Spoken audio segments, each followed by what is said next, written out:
capítulo 15. Jueces, capítulo 15.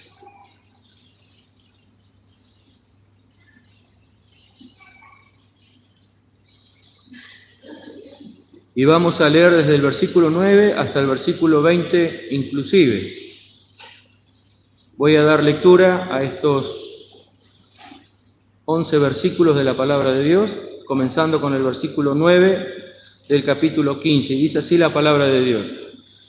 Y los filisteos subieron y pusieron campo en Judá y tendiéronse por Leí. Y los varones de Judá les dijeron: ¿por qué habéis subido contra nosotros? Y ellos respondieron: a prender a Samsón hemos subido, para hacerle como él nos ha hecho. Y vinieron 3000 hombres de Judá a la cueva de la peña de Etam, y dijeron a Samsón: ¿no sabes tú que los filisteos dominan sobre nosotros? ¿Por qué nos has hecho esto? Y él le respondió: yo les he hecho como ellos me hicieron. Ellos entonces le dijeron: nosotros hemos venido para prenderte y entregarte en mano de los filisteos. Y Samsón le respondió: juradme que vosotros no me mataréis. Y ellos le respondieron diciendo: no, solamente te prenderemos y te entregaremos en sus manos, mas no te mataremos. Entonces le ataron con 2 cuerdas nuevas e hiciéronle venir de la peña. Y así que vino hasta Ley, los filisteos le salieron a recibir con algazara. Y el Espíritu de Jehová cayó sobre él, y las cuerdas que estaban en sus brazos se tornaron como lino quemado con fuego, y las ataduras se cayeron de sus manos.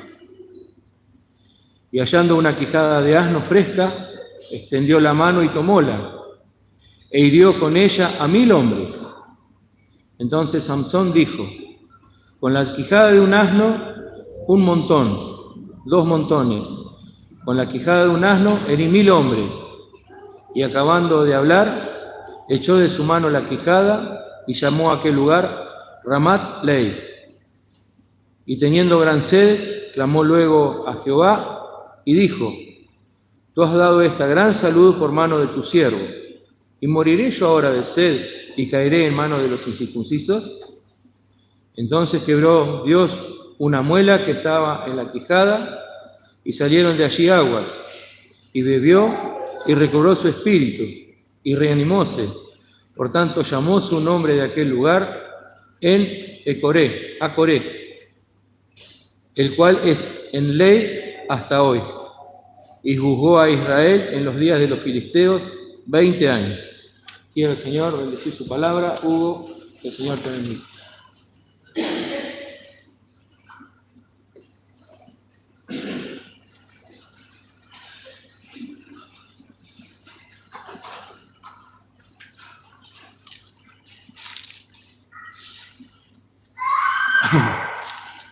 Hemos compartido la lectura en este libro de los jueces y una porción de la historia de este personaje tan difícil de entender, que se llamó Sansón.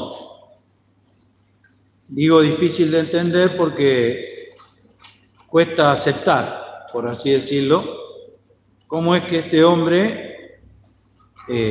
fue el elegido de Dios con la vida que llevaba. Hay una gran dualidad, podríamos decir, en la vida de Sansón, que era un elegido de Dios, un nazareo, quiere decir un apartado desde el vientre de su madre, y sin embargo lo vemos cometer muchas transgresiones a la ley que él estaba para hacer cumplir. Pero por otro lado, leemos en Hebreos capítulo 11, que se lo nombra con los héroes de la fe.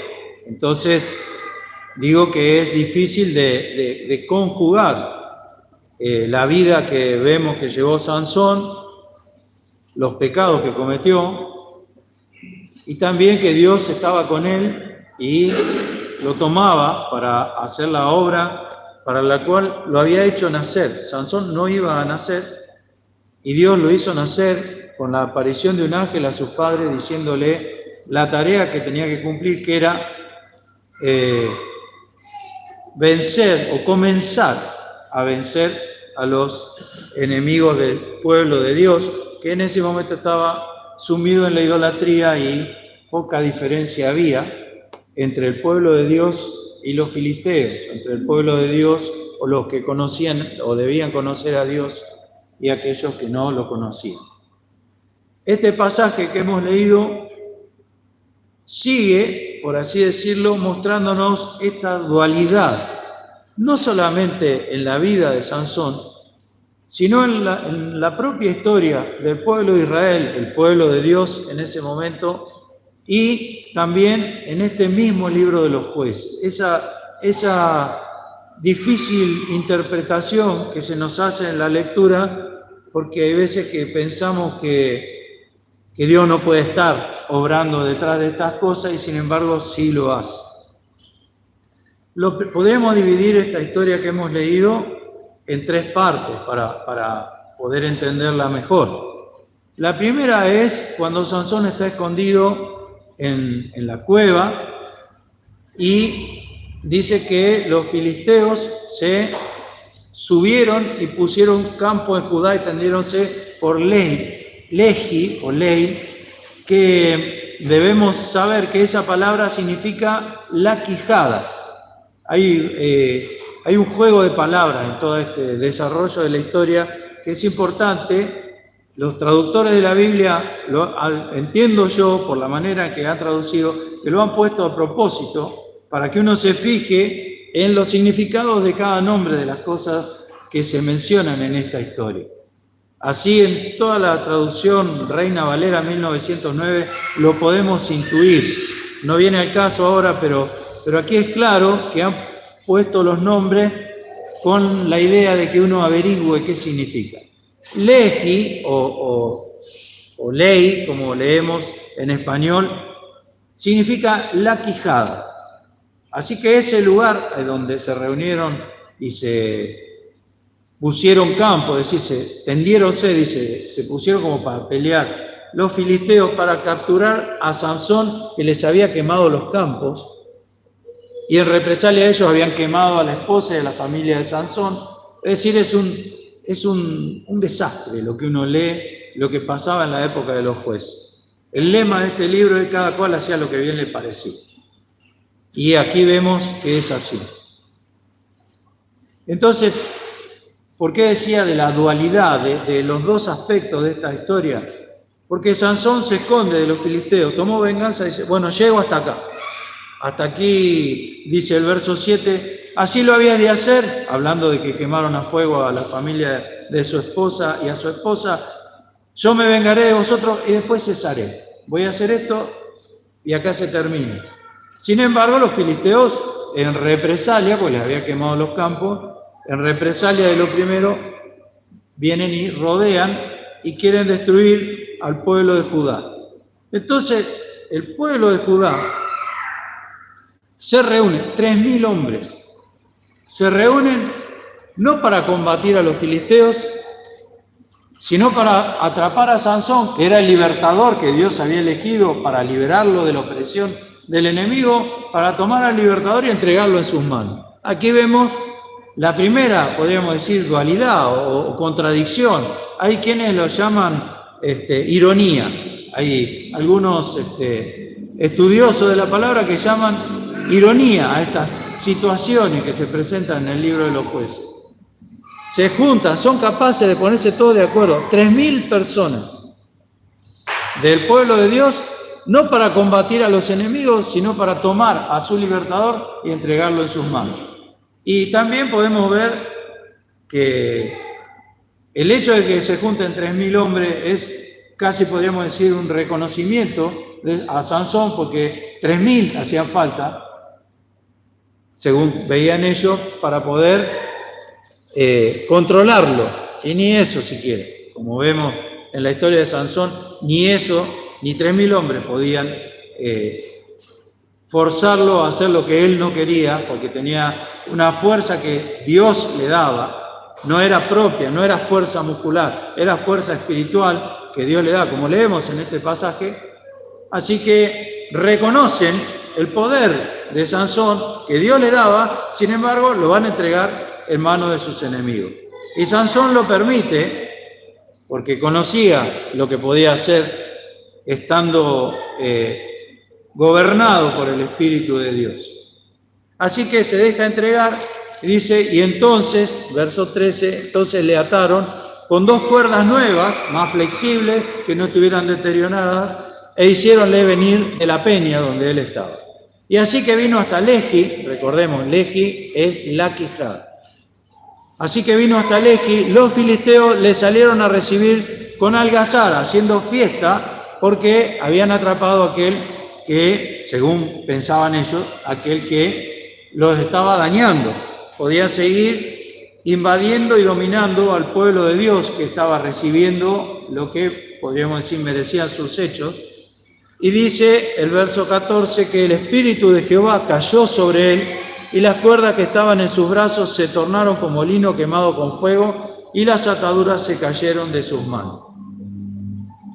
Aquí tenemos esa dualidad, porque el Espíritu de Dios se presenta más allá de lo bueno o lo malo que estaban haciendo cada uno de estos personajes que aparecen aquí. Como ha dicho algún comentarista, aquí no aparece ninguno bueno. No era bueno el pueblo, los integrantes del pueblo de Dios, no era bueno Sansón, mucho menos bueno eran los filisteos. El único que aparece aquí como justo y bueno es Dios, que tiene paciencia y tiene misericordia y no destruye a todos y continúa con su plan. Dios es fiel, sabe con quién está tratando y avanza en su plan. Y dice que el Espíritu de Jehová, el Espíritu Santo, cayó sobre él y las cuerdas que estaban en sus brazos se tornaron como lino quemado con fuego.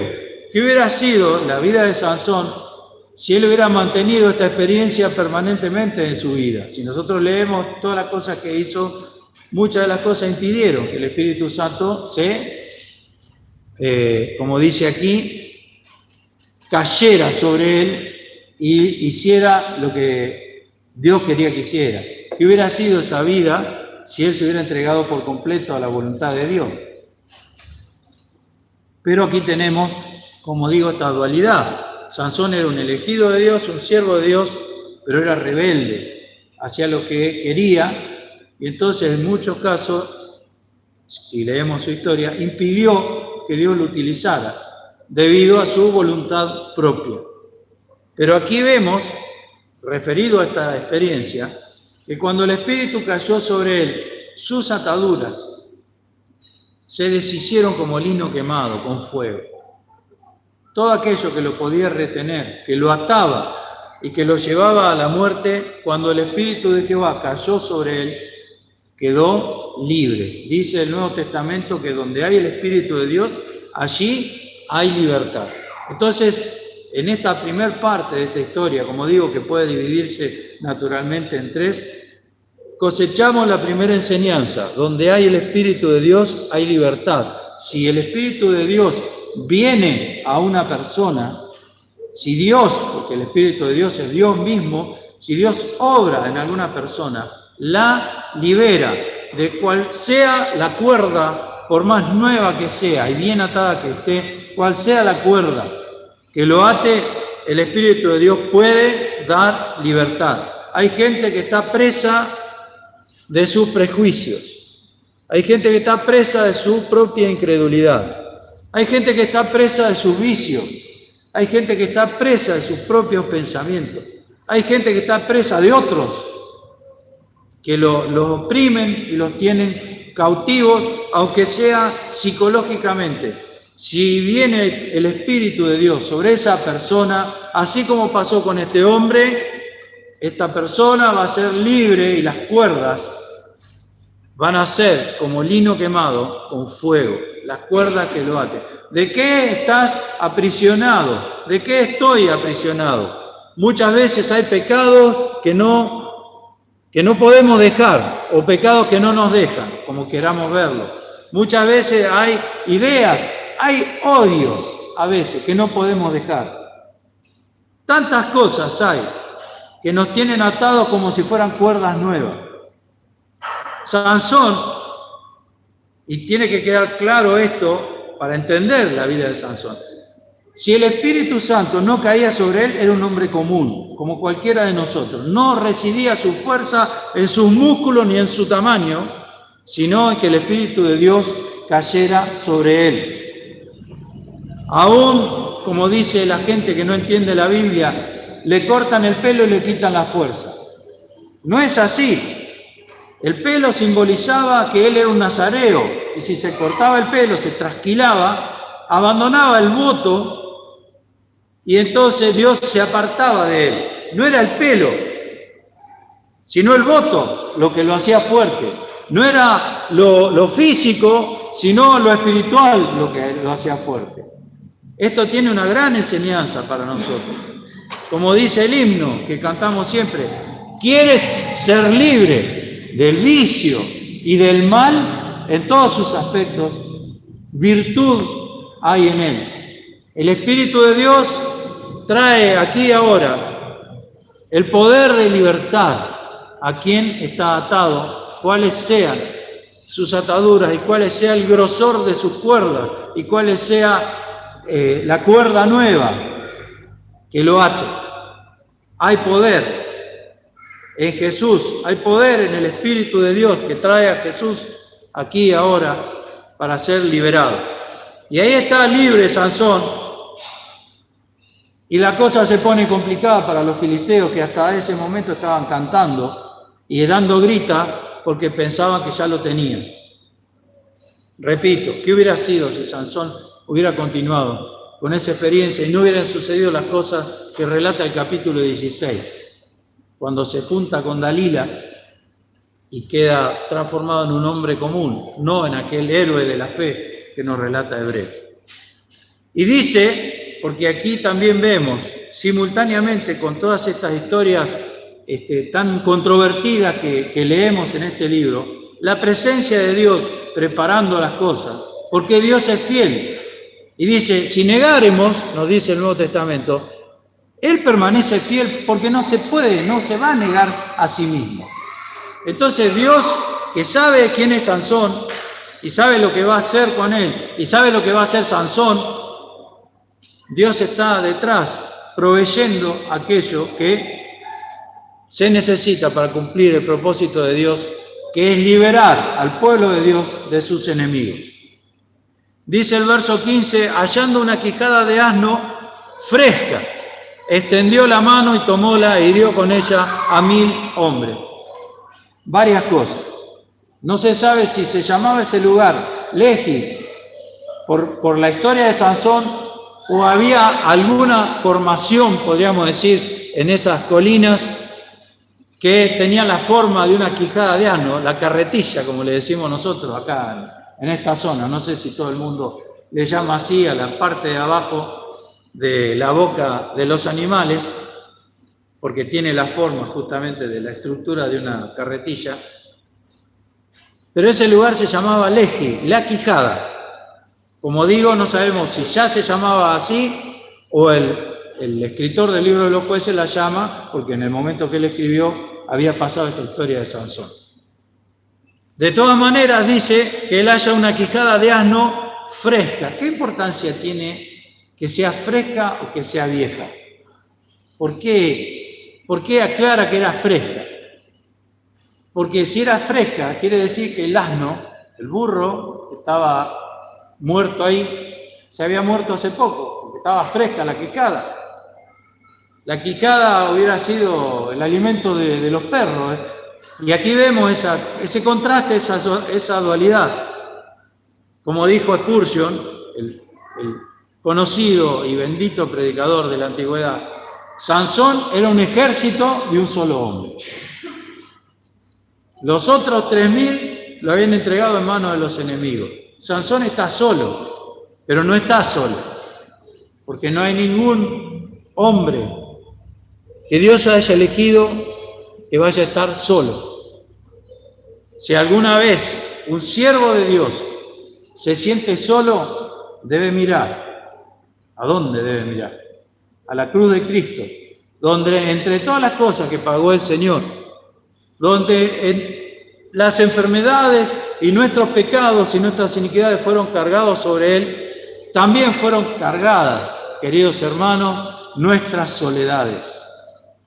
En la cruz el Señor quedó solo, como decía nuestro hermano misionero don Armando Di Pardo, solo de toda soledad, para que nosotros jamás estemos solos, para que nosotros jamás sintamos que Dios nos ha dejado, porque todo eso sucedió en la cruz.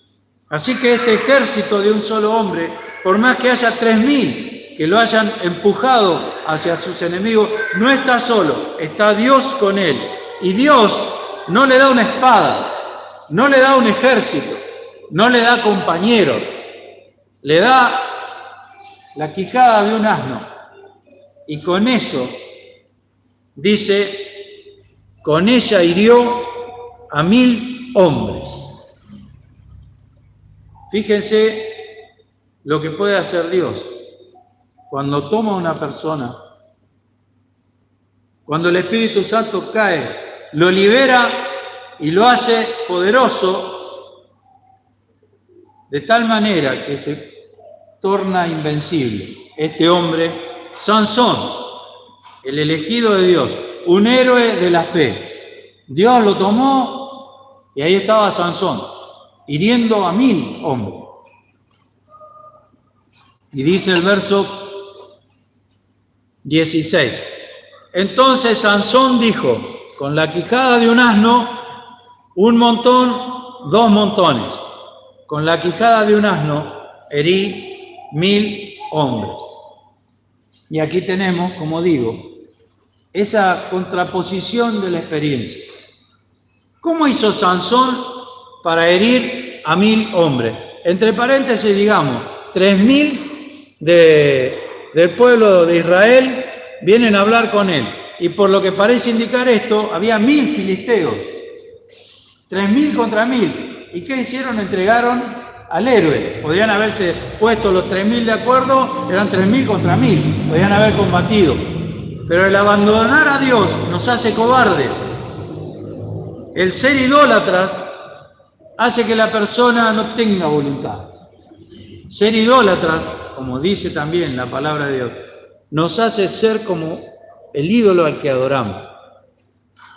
Parecía para estos hombres, como pasó en la época de Gedeón también, otro de los jueces, que no valía la pena jugarse por el Señor. Y aquí vemos a Sansón con la quijada del asno venciendo a 1.000. Imposible para un hombre, pero para Dios todo es posible.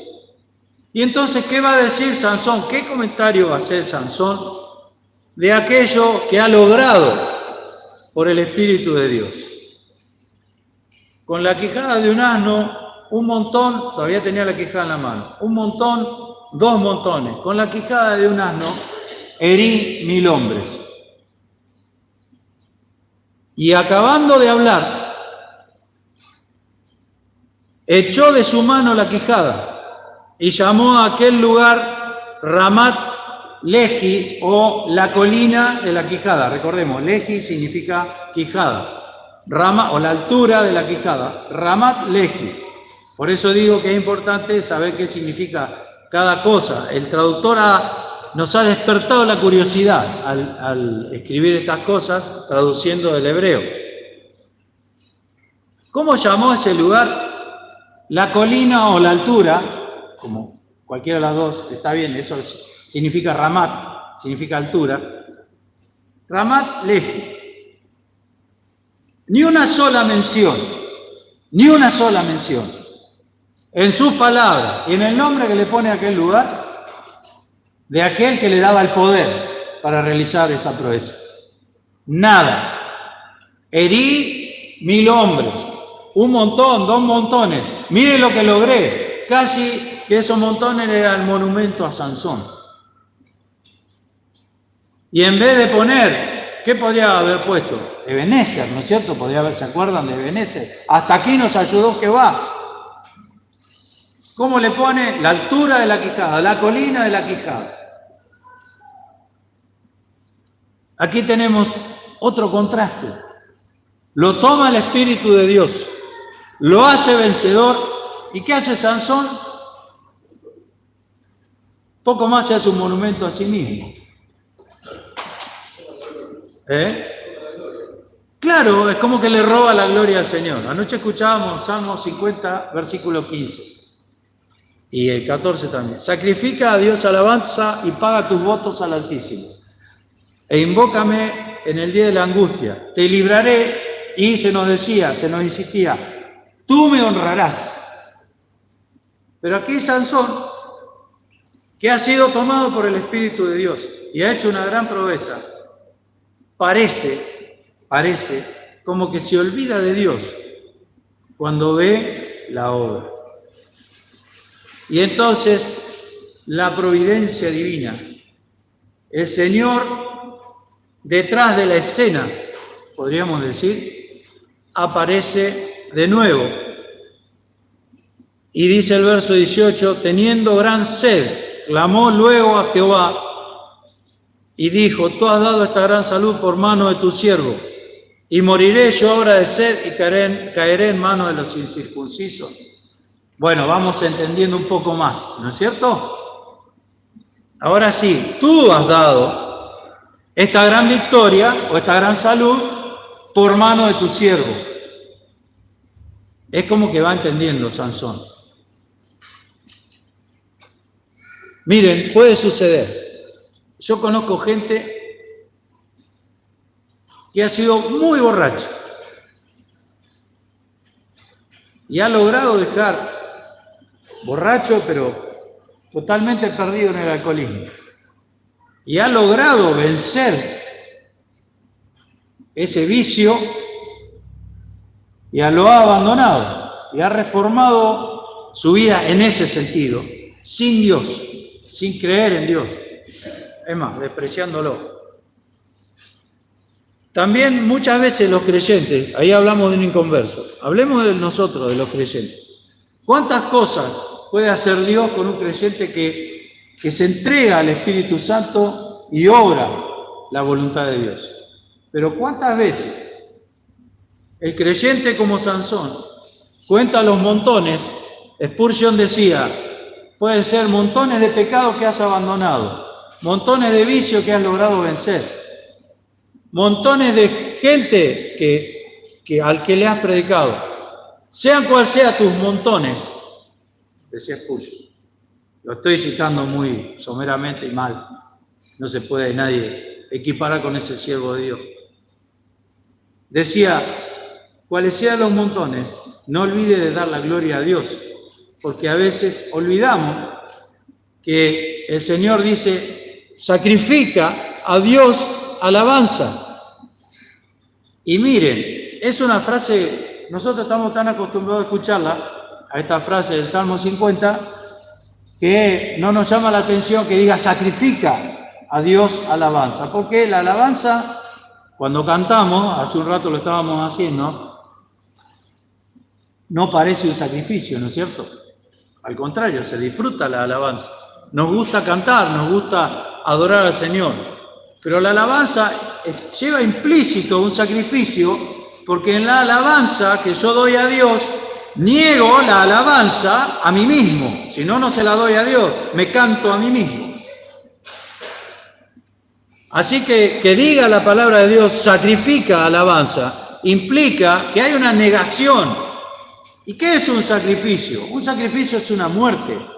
En un sacrificio alguien muere. Y cuando Dios me dice, sacrifica a Dios alabanza, me está diciendo que no debo cometer el error, permítanme decirlo así. Que le pasó a Sansón, por suerte fue por un momento, cuando, después de ver los montones que había logrado, porque Dios estaba con él, el Espíritu Santo había caído sobre él, llamó a ese lugar la colina de la Quijada. Y Dios y el Espíritu del Señor, ¿dónde estaba? En todas esas alabanzas de los montones, y yo los herí, y esta va a ser el recuerdo, la colina de la Quijada. Y dice que teniendo gran sed, era pleno verano, nos dice al principio del capítulo, la época de la siega, cuando el trigo está seco. Era el verano, un calor tremendo, y había luchado, porque eso también, por más que el Espíritu lo tomaba, él debía esforzarse, como dice también Pablo a Timoteo. Esfuérzate en la gracia. El Espíritu caía sobre él, pero él tenía que moverse, tenía que activar. Y entonces, teniendo gran sed, clamó luego a Jehová. Ahora sí. Y dijo, tú has dado esta gran salud por mano de tu siervo, y moriré yo ahora de sed y caeré en manos de los incircuncisos. Y mire, leyendo porque es un pensamiento sumamente inteligente, que tiene que ver con la fe y con el ejercicio de la fe. Por algo, por más que este hombre tuviera los defectos que sabemos que tiene porque quedaron registrados, por algo se lo menciona entre los héroes de la fe, que derribaron ejércitos, dice. Por la fe, creían que Dios podía hacerlo y ellos eran el instrumento. Pero su madre, cuando el ángel, en capítulo 13, 23, cuando el ángel aparece a su padre y a su madre, primero a su madre y luego a su padre, el padre dice, uy, hemos visto a Dios, vamos a morir. Porque dice claramente, nadie puede ver a Dios y vivir, ¿no? Sabían eso. Y dice el verso 23 del capítulo 13, la madre de Sansón dice, su mujer le respondió, si Jehová nos quisiera matar, no tomara de nuestras manos el holocausto y el presente, ni nos hubiera mostrado todas estas cosas, ni en tal tiempo nos habría anunciado esto. Es muy razonable, ¿no es cierto? Y muchas veces nos pasa, como aplicación a esta línea de pensamiento, que pensamos que, bueno, esto se terminó acá, que ya no se puede más. Si Dios te salvó, si Dios te ha, como dice la madre de Sansón, si te ha mostrado esto, o como dice Sansón, se ha hecho semejante salud por mano de tu siervo, no te va a dejar morir de sed, no te ha sacado para muerte, porque está escrito en el capítulo 18, verso 32 de Ezequiel, no quiero la muerte del que muere, dice Jehová. Dios no va a abandonar la obra de sus manos a mitad de camino. Fiel es el que os ha llamado, el cual también lo hará. Estando confiado de esto, que el que comenzó en vosotros la buena obra, la perfeccionará, la dejará terminadita hasta el día de Jesucristo. Dios no hace eso. Y entonces este hombre, que evidentemente lo había aprendido de su madre, no de su padre, porque se presenta al padre de Sansón como una persona muy ignorante. Hasta que aún el ángel le dice, bueno, en otras palabras, ¿no? Pregúntale a tu mujer. Ya le dije eso. Es como que no entendía nada. Vamos a morir porque hemos visto a Dios. Y la mujer le dice, si Dios nos quisiera matar, nos mata directamente y no nos muestra todo esto que nos ha mostrado y todas las promesas que nos ha dado. Que vamos a tener un hijo, etcétera, etcétera. Sansón hace el mismo planteo delante de Dios. Tú has dado esta salud a tu siervo y ahora me voy a morir de sed. Y entonces dice, verso 19, quebró Dios una muela que estaba en la quijada, y salieron de allí aguas y bebió y recobró su espíritu y reanimóse. Por tanto, y miren ahora, le cambia el nombre a ese lugar. Por tanto, llamó su nombre de aquel lugar Ein Jacoré, o la fuente del que llama. Eso significa este nombre. El cual es en Lehi, en la quijada, hasta hoy. Y aclaremos una cosa, cuando habla de la muela que estaba en la quijada, no está hablando de los dientes de la quijada que acaba de tirar Sansón. Tenemos que entender eso. La palabra muela en español es igual para una muela de molino que para una muela de los dientes, pero aquí se nos habla de un mortero, lo que nosotros conocemos como un mortero, algo para moler, ¿sí? Entonces no es que de la muela, de un diente de la carretilla del burro salió agua, sino de un lugar que era para moler, que estaba en la quijada, de ahí salieron aguas. Y se formó una fuente que Sansón, en vez de llamarlo la colina de la quijada, la llamó la fuente del que llama, o la fuente del que clama a Dios. Lo cual, a pesar de que no nombra a Dios directamente, da mucho más gloria a Dios que llamarle la colina de la quijada. Así que seguimos viendo esta dualidad. Y dice que cuando salieron de allí aguas, él bebió. Todo lo hace Dios a esto. Primero salieron de allí aguas porque Dios había quebrado ese mortero, esa muela que estaba ahí, con lo cual solo Dios era el proveedor del agua que calmaba la sed de Sansón. Y él bebió y recobró su espíritu y se reanimó. Y dice el Señor, hablando de los que creyeren y del Espíritu Santo que habían de recibir en el Evangelio de Juan, que todo aquel que crea en el Señor, de su vientre, desde su interior, saldrán aguas vivas. Todo el que cree en el Señor, como dijo también el Señor a la mujer samaritana, el que bebiere de esta agua no volverá a tener sed, jamás volverá a tener sed. Y la mujer respondió, dame esa agua, dame esa agua.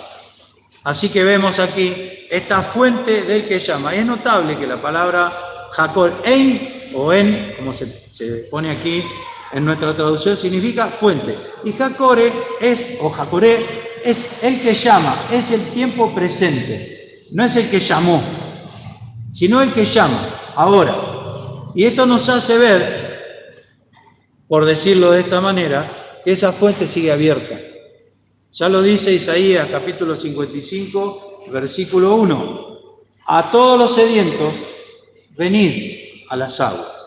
El Señor sigue teniendo esa fuente abierta para todo aquel que tiene esa sed espiritual que solo se apaga con aquello que proviene de Dios. Así que podemos haber hecho grandes cosas, esfuerzo humano o logros que Dios nos ha dado. Pero siempre tenemos que, y vamos a tener que acudir a la fuente que abrió el Señor para saciar nuestra sed espiritual. Después de haber hecho todo esto, voy a morir. Y eso nos lleva al último pensamiento que quiero compartir con ustedes, hermanos. Y que también habla de dualidad. Una dualidad, miren ustedes, que aún existió y que quedó más resaltada todavía en el Hijo de Dios, en el Señor Jesucristo, que siendo Dios Todopoderoso, vino y se hizo un débil hombre, un hombre que se cansaba. Recordamos hace pocos días en la reunión de jóvenes, el Señor durmiendo, cansado, sobre un cabezal. El Señor sentado, Juan 4, como acabamos de citar, en el pozo de la mujer, donde fue la mujer samaritana, teniendo sed, dame de beber, pidiendo agua. Y ese mismo Señor que está pidiendo agua, por citar dos ejemplos nada más, muchísimos. Ese mismo Señor que está pidiendo agua, o ese mismo Señor que está cansado, durmiendo sobre un cabezal en el barco, se levanta, increpa la tempestad y el viento y la mar se calman. Le pide agua a la mujer porque tiene sed y le dice, el agua que yo tengo te da vida eterna, en otras palabras. Esa dualidad, podríamos decir, que tiene una debilidad extrema, porque dice que fue debilitado hasta lo sumo, nos dice la palabra de Dios, pero además, simultáneamente, es el Todopoderoso. Pero también hay otra dualidad que existe en el ser humano y que nosotros la padecemos, por decirlo así, o la vivimos constantemente y hasta nos olvidamos de ella, de tan cotidiana que se nos hace. Este hombre que es capaz de agarrar un hueso de un animal y vencer a 1000 hombres, es incapaz de proveerse un vaso de agua para saciar su sed. Este hombre que es invencible a los ojos de los hombres, necesita desesperadamente algún lugar donde abrevar su sed, porque se muere. Y se sentía morir, porque clamó desesperado, porque tiene gran sed. Y es esa contradicción del ser humano que todos llevamos, que por un lado somos capaces de grandes cosas, y por otro lado somos la debilidad misma y la fragilidad misma. Y por otro lado, siguiendo con esta dualidad que nos toca a los seres humanos, El hecho de que por más que logremos cosas materiales súper importantes, hay una parte que tiene que ver con lo espiritual y una parte que tiene que ver con la vida y la muerte, que somos incapaces de afrontarla con éxito. Nos dice capítulo 8, verso 8 del libro de Eclesiastés: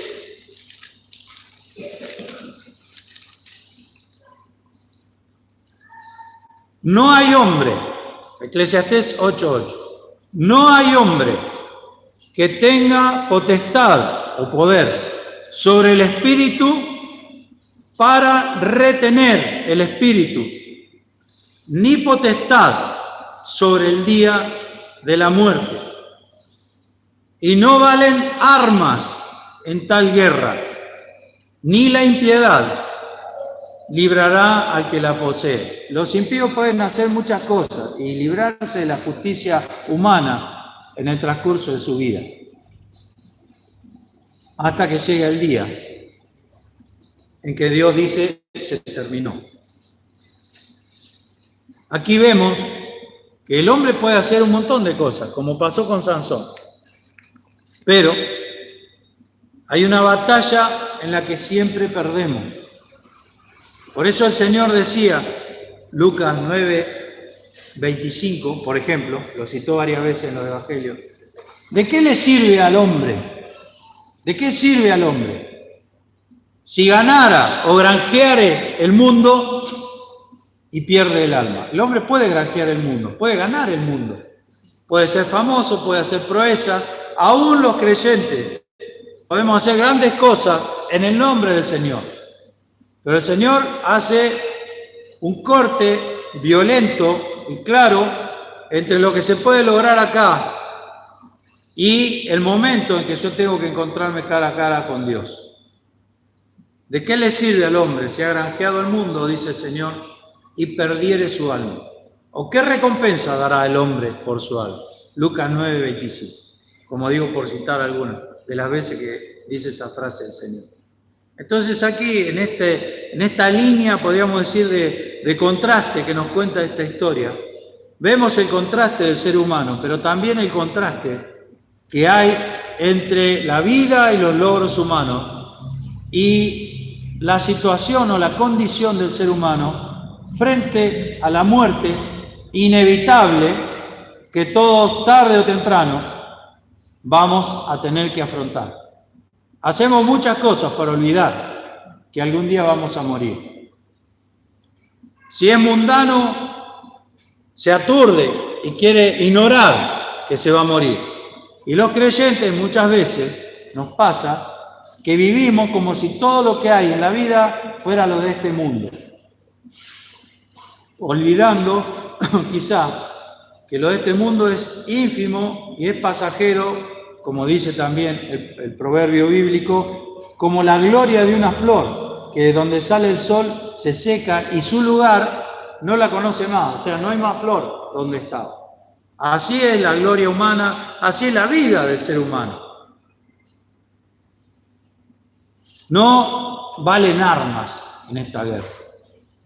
Entonces aquí Sansón también, en esta línea de dualidades que nos muestra este pasaje, nos hace recordar que lo que importa y para lo que necesitamos a Dios inexorablemente y sin duda es para vivir aquel momento en que tengamos que pasar de esta vida a la eternidad y que solo Jesucristo conoce el camino, Él es la puerta, Él es la vida y que solo Jesucristo puede hacer que nosotros pasemos, permítame decirlo así, con éxito de esta vida a la vida venidera.